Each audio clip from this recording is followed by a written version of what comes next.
Good morning, नमस्कार। आप सभी का ग्रेविटी पॉइंट में स्वागत है। मैं सुरेश दुबे मानचित्र द्वारा भारत के भूगोल की सीरीज के अंतर्गत भारत में पाए जाने वाले बॉक्साइट अयस्क, बॉक्साइट की प्रमुख खाने, बॉक्साइट का भंडारण और बॉक्साइट के प्रोडक्शन के दृष्टिकोण से राज्य वाइज इनका वितरण क्या है, इसको समझने का प्रयास करेंगे। चैनल को सब्सक्राइब, लाइक एवं शेयर करने के लिए आप सभी का धन्यवाद। यदि आपने अभी तक चैनल को सब्सक्राइब नहीं किया तो चैनल को सब्सक्राइब करें, लाइक करें एवं प्रमोट करें, जिससे बेहतर वीडियो का नोटिफिकेशन आप लोगों तक सबसे पहले पहुंच सके। प्रत्येक वीडियो का पीडीएफ मटेरियल टेलीग्राम चैनल पर उपलब्ध है, जिसे आप वहां से डाउनलोड कर सकते हैं, जिसका लिंक नीचे डिस्क्रिप्शन बॉक्स में और कमेंट बॉक्स में दिया गया है। आइए प्रारंभ करते हैं बॉक्साइट के संबंध में कुछ प्रमुख अयस्क के विषय में पहले, फिर इसकी माइन। तो यहाँ पर जो लिखा है बॉक्साइट, बॉक्साइट जो मूलतः ये हाइड्रेटेड एल्युमिनियम ऑक्साइड होता है, अर्थात कभी काल इसका नाम भी पूछा जाता है कि बॉक्साइट को हम किस और नाम से जानते हैं, तो इसको हम हाइड्रेटेड एल्युमिनियम ऑक्साइड भी कहते हैं। इसी प्रकार एल्युमिनियम का जो अयस्क होता है यह ऑक्साइड होता है। क्या होता है? एल्युमिनियम का अयस्क या ऑक्साइड है।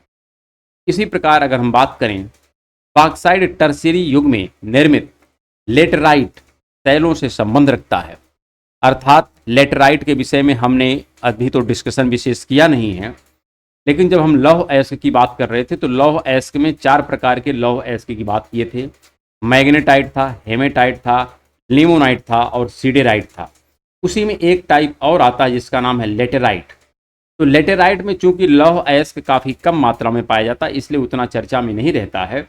लेकिन अगर हम बॉक्साइड या एल्युमिनियम की बात करें या लोहे की बात करें तो लेटराइट सॉइल में भी पाया जाता है। लेटराइजेशन का तात्पर्य ही यही होता है कि जहाँ का टेम्परेचर अधिक हो और वर्षा अधिक हो, ऐसे में उस मिट्टी में जितने भी ह्यूमस मटेरियल होते हैं या अन्य जो खनिज पदार्थ होते हैं, ये जल के साथ बह करके या घुल करके आंतरिक भाग में चले जाते हैं और ऊपरी सतह पर बचता है केवल क्या, तो एल्युमिनियम और फेरस बचता है।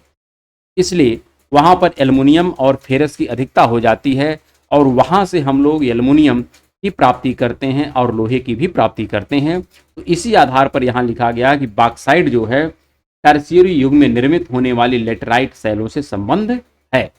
इसी प्रकार एक तथ्य और है, यह अपशिष्ट अपक्षय का प्रतिफल है। अपशिष्ट अपक्षय का ही तात्पर्य हमने बताया, लेटराइजेशन का तात्पर्य क्या है कि अपशिष्ट अपक्षय है, जो पदार्थ हैं वो नीचे अपक्षलित हो गए हैं, अर्थात उनका लीचिंग हो चुका है, इसलिए जो सतह पर बचते हैं उन्हीं से हमको यह ऑक्साइड की प्राप्ति हो रही है, जिसमें सिल का निछालन होता है। तो वही तात्पर्य यहाँ पर बताया गया, जो लेटराइजेशन का एक प्रोसेस होता है, जिसको मृदा के अंतर्गत डिटेल में हम समझेंगे। अगला यहाँ पर लिखा है, बॉक्साइड में एल्युमिना की मात्रा जो होती है, बॉक्साइड एक अयस्क है, उस अयस्क से एक इंटरमीडिएट प्रोडक्ट प्रोड्यूस होता है जिसको हम प्राप्त करते हैं, उसका नाम है एल्युमिना। एल्युमिना में जो है यह कितना एल्युमिनियम होता है, तो इसमें 55 से 65% तक होता है। अर्थात बॉक्साइड है, बॉक्साइड में एल्युमिना कितना मिलेगा, तो इसमें 55 से 65% तक एल्युमिना मिलता है।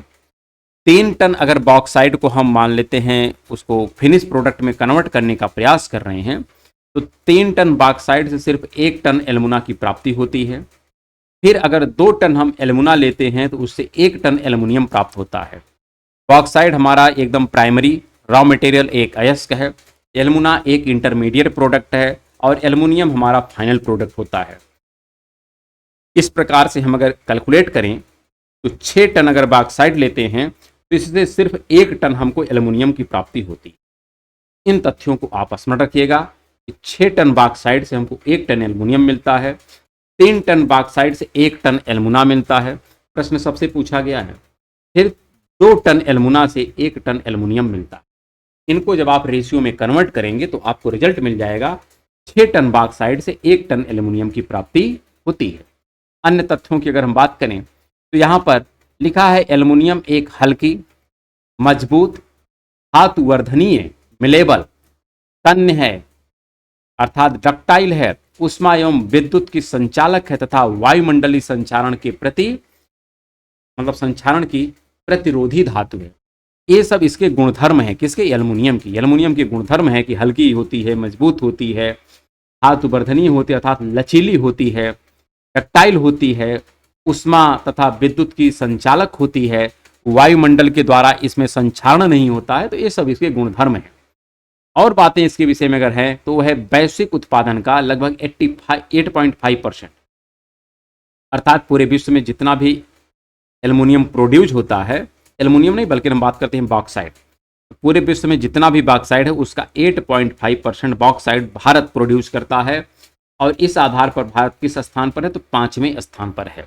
जबकि एल्युमिनियम के उत्पादन में 4.9% के साथ भारत 4th स्थान पर आता है। तो हमने अंतर स्पष्ट किया है कि बॉक्साइट एक अलग पार्ट है, एल्युमिनियम उसका फिनिश प्रोडक्ट होता है और एल्युमिना एक इंटरमीडिएट प्रोडक्ट होता है। इन सब तथ्यों में अंतर स्पष्ट करने के साथ साथ आपको आंकड़े भी याद करने हैं। आइए यहाँ पर अगला जो तथ्यात्मक ज्ञान है, यहाँ पर लिखा है संचित भंडार और उत्पादन की दृष्टि से उड़ीसा प्रथम स्थान पर है, अर्थात सर्वाधिक भंडारण भी उड़ीसा में है और सर्वाधिक उत्पादन भी उड़ीसा करता है। और इसी प्रकार से एक और नोट के तौर पर इस महत्वपूर्ण बिंदु को ध्यान रखिएगा, क्योंकि यह अतीत का पॉइंट था लेकिन बीच में आ गया, इसलिए इसको यहाँ पर मेंशन कर दिया गया है। एक होता है फेरोमैग्नीज। कभी का प्रश्न पूछा जाता है कि फेरोमैग्नीज के विषय में बताइए। तो फेरोमैग्नीज का तात्पर्य, मैग्नीज चूंकि पीछे टॉपिक हमारा कंप्लीट हो चुका है, लॉ भी कंप्लीट हो चुका है, तो लेकिन उन्हीं दोनों के कॉम्बिनेशन से बनता है फेरोमैग्नीज, अर्थात मैग्नीज जो हम लोहे की मिश्र धातु को कहते हैं फेरोमैग्नीज। अरे फेरो का मतलब क्या होता है, देखो केवल समझने का फेर है। ये है फेरस, ये है मैग्नीज, इसी को कहते हैं फेरोमैग्नीज, मतलब फेरस और मैग्नीज तो है वही बात। बस थोड़ा कभी काल जब प्रश्न पूछ लिया जाता तो हम लोग उलझ जाते हैं और जवाब नहीं दे पाते हैं। यहाँ पर अगर हम भंडारण के दृष्टिकोण से देखें तो भंडारण सर्वाधिक कहाँ पे है, तो उड़ीसा में भंडारण सर्वाधिक है, अर्थात 51% अकेले भंडारण कहाँ पर है, उड़ीसा में है, फिर आंध्र प्रदेश में है, फिर गुजरात में है, फिर झारखंड में है। इसी प्रकार अगर उत्पादन के दृष्टिकोण से देखें तो उड़ीसा सर्वाधिक उत्पादन करता है किसका, यहाँ पर बॉक्साइट का, उसके पश्चात झारखंड सर्वाधिक उत्पादन करता है, गुजरात है और छत्तीसगढ़ है। इस तरह से इनके स्टोरेज और प्रोडक्शन के आंकड़े हैं। अगले तथ्य की अगर बात करें वैश्विक स्तर पर अगर हम देखें तो बॉक्साइट का जो सर्वाधिक स्टोर है एक गिनी के पास है, उसके पश्चात वियतनाम, ऑस्ट्रेलिया, ब्राजील और जमाइका। प्रोडक्शन के दृष्टिकोण से बात करें तो ऑस्ट्रेलिया सर्वाधिक प्रोडक्शन करता है, गिनी है, चीन है और भारत 6वें स्थान पर है। क्योंकि इसी बॉक्साइट से फिर इसका प्रोडक्शन हम करते हैं एल्युमिना का इंटरमीडिएट जो प्रोडक्ट है। तो एल्युमिना के प्रोडक्शन के दृष्टिकोण से अगर हम बात करें तो चीन नंबर 1 पर है, ऑस्ट्रेलिया दूसरे नंबर पर है, ब्राजील तीसरे नंबर पर और भारत चौथे नंबर पर है। इसी प्रकार जो फाइनल प्रोडक्ट होता है बॉक्साइट का अर्थात एल्युमिनियम, इसके प्रोडक्शन में भी चीन नंबर 1 पर है, रूस दूसरे पर और भारत तीसरे पे है। तो इसका तात्पर्य है भारत बॉक्साइट में 6वें नंबर पर है, लेकिन एल्युमिना में चौथे नंबर पर है और एल्युमिनियम में किस नंबर पर आ गया, तीसरे नंबर पर है। अर्थात भारत एल्युमिनियम अर्थात फिनिश प्रोडक्ट को ज़्यादा प्रोड्यूस करने का प्रयास करता है, जबकि रॉ मटेरियल के दृष्टिकोण से हमारा प्रोडक्शन काफ़ी कम है। अगला यहाँ पर खान है। अब स्टेट वाइज हम प्रमुख खानों की चर्चा कर लेते हैं, कौन कौन सी खाने हैं। तो झारखंड में 3 खाने हैं। आपसे प्रश्न पूछा जाता है कि झारखंड की कौन सी खाने हैं जहाँ पर बॉक्साइट के अयस्क पाए जाते हैं, मतलब एल्युमिनियम के अयस्क। बॉक्साइट क्या है, एल्युमिनियम का एक अयस्क है, स्पष्ट रखिएगा। तो यहाँ पर झारखंड में 3 खाने हैं, 3 राज्यों में पाई जाती हैं। एक है पलामू, एक है रांची और एक है लोहरदगा। तीनों झारखंड के स्टेट हैं। यह एक आउटलाइन मैप है। आउटलाइन मैप को यहाँ पर रखने का सिर्फ एक ही उद्देश्य है, आप इसके माध्यम से कम यह आइडेंटिफाई कर ले जाएं कि यह मैप किसका है और यह राज्य का कौन सा जिला कहाँ पर स्थित है। यहाँ पर पलामू है, फिर आप नीचे जाएंगे तो यहाँ पर लोहरदगा है, फिर यहाँ पर रांची है। इस आधार पर अगर हम बात करें 3 झारखंड की प्रमुख खाने हैं।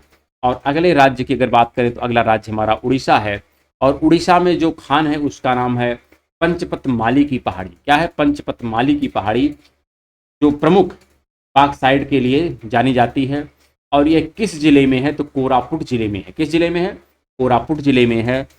आप जब देखेंगे उड़ीसा का जो दक्षिणी वाला पार्ट अर्थात जो आंध्र प्रदेश के पास मिलता है, आंध्र प्रदेश से सटा हुआ है मलकानगिरी और कोरापुट। तो कोरापुट में ही है पंचपतमाली की पहाड़ी, और यह किसके लिए जानी जाती है, तो बॉक्साइट के अयस्क के लिए जानी जाती है। अगला यहाँ पर राज्य है तमिलनाडु।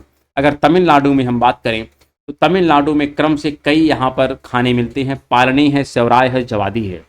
तो पालनी की अगर हम बात करें, पालनी जो है ये कहाँ पे मिलती है, तो पालनी आपके तमिलनाडु के डिंडीगुल जिले में मिलती है। कहाँ मिलती है, डिंडीगुल जिले में मिलती हैं। सेवराय की बात करें तो सेवराय जो है यह सलेम जिले के पास मिलती है। सलेम एक जिला है, तो सलेम जिले के पास सेवराय मिलती है। जवादी जो है कहाँ मिलती है, तो बेल्लौर या तिरुवन्नमलाई में मिलती है। ये सब पहाड़ियाँ हैं। पालनी, सेवराय और जवादी क्या है, ये सब चाहे पालनी हो, चाहे सेवराय, चाहे जवादी, ये सब क्या है, पहाड़ियाँ हैं। इसके विषय में हम लोग चर्चा करेंगे कालक्रम में, जैसे जैसे आगे बढ़ेंगे, जैसे हमारी मानचित्र द्वारा भारत के भूगोल की सीरीज आगे बढ़ेगी, हम सब पर चर्चा करेंगे। इसमें किसी प्रकार का कोई डाउट आप ना करिएगा। तो जब हम प्रायद्वीपीय भारत की चर्चा करेंगे, जो प्रायद्वीपीय पठार है, तो उसी प्रायद्वीपीय पठार का जो पूर्वी वाला घाट है, उसी पूर्वी घाट में क्रम से आपको पालनी, सेवराय और जवादी, ये तमिलनाडु में प्रमुख पहाड़ियाँ हैं। अगर पालनी के समानांतर हम देखें तो पालनी के समानांतर एक और सीरीज है जिसका नाम है नीलगिरी। तो नीलगिरी के ही समानांतर आपको मिलती है पालनी। तो यहाँ पर कई तथ्यों को स्मरण रखिएगा। पालनी, सेवराय और जवादी में बॉक्साइट के अयस्क पाए जाते हैं, जो तमिलनाडु की प्रमुख खान है। इसी के साथ बॉक्साइट के संबंध में जितने भी तथ्य थे, उन तथ्यों को हम आपके सामने प्रस्तुत करने का पूरा प्रयास किए हैं। अब हम लोग जो नेक्स्ट पार्ट है, जिसके अंतर्गत हम लोग डिस्कस करेंगे, खास करके अब हमको देखिए आगे अभी हमें कई तथ्यों की जानकारी देनी है। तो सबसे पहले तांबा का डिस्कशन करेंगे, उसके पश्चात अन्य भी धातुएं हैं, तो उसमें सोना है, चांदी है, सीसा है, जस्ता है, उन सब की चर्चा करेंगे। लेकिन अगला जो हमारा सीरीज, मतलब अगला जो हमारा पार्ट होगा, उसके अंतर्गत हम लोग इसका चर्चा करेंगे, तो तांबे की चर्चा करेंगे। तो फिर मिलते हैं कल के क्लास में, तब तक के लिए नमस्कार।